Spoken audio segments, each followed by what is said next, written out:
সূরা সাদিক পর্যন্ত বান্দাকে ডাকতেছিলেন, বান্দা তোমাদের মধ্যে কার কি চাওয়া আছে তোমরা আমার কাছে চেয়ে নাও। অনেক বান্দা চেয়েছে, অনেক বান্দা ওই রাত্রিটা শিরকের মতো কাজ করেছে, মাজারে চেয়েছে, আল্লাহর কাছে চায়নি। অনেক বান্দা আল্লাহ পাক রব্বুল আলামিনের নাফরমানি করেছে ওই রাত্রিটাতেও। অনেক বান্দা অনেক উলামায়ে কিরামের পেটের ভিতরে ছুরি ঢুকিয়ে দিয়েছে এই রাত্রেও।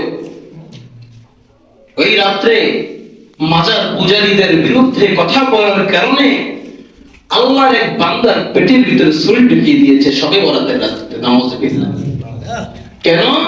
তিনি মাজার পূজারীদের বিরুদ্ধে কথা বলেছিলেন, তিনি শিরকের বিরুদ্ধে কথা বলেছিলেন, যার কারণে আল্লাহর এক নাফরমান বান্দা, সেই মাজার পূজারী মুশরিক ব্যক্তিটা আল্লাহর ওই বান্দার পেটের ভিতরে ছুরি ঢুকিয়ে দিয়েছে। নাউযুবিল্লাহ।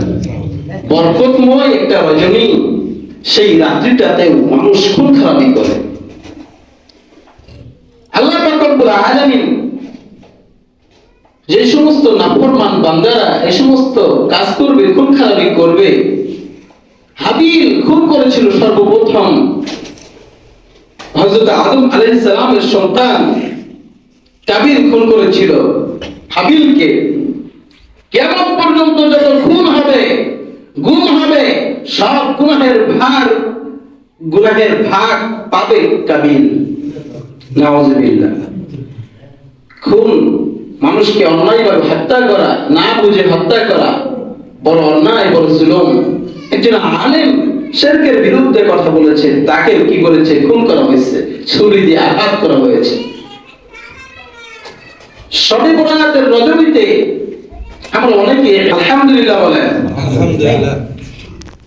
আমি চেয়েছিলাম শবে বরাতের রাত্রিটাতে আপনাদের মাঝে থেকে একটু কথা বলবো, তৌফিক হয়নি, তাই আসতে পারিনি। যে কোনো একটা কারণবশত আল্লাহ পাক রব্বুল আলামিন আমাকে সিরাজগঞ্জের বুকে শবে বরাত পালন করেছেন।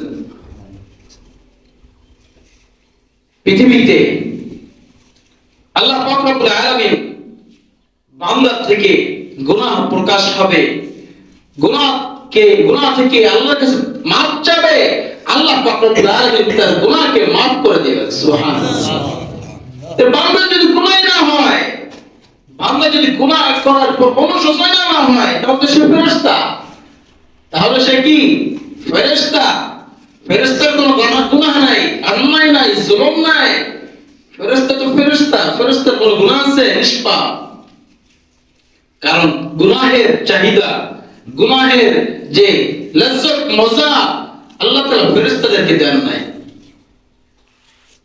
এই রাতে আল্লাহ তাআলা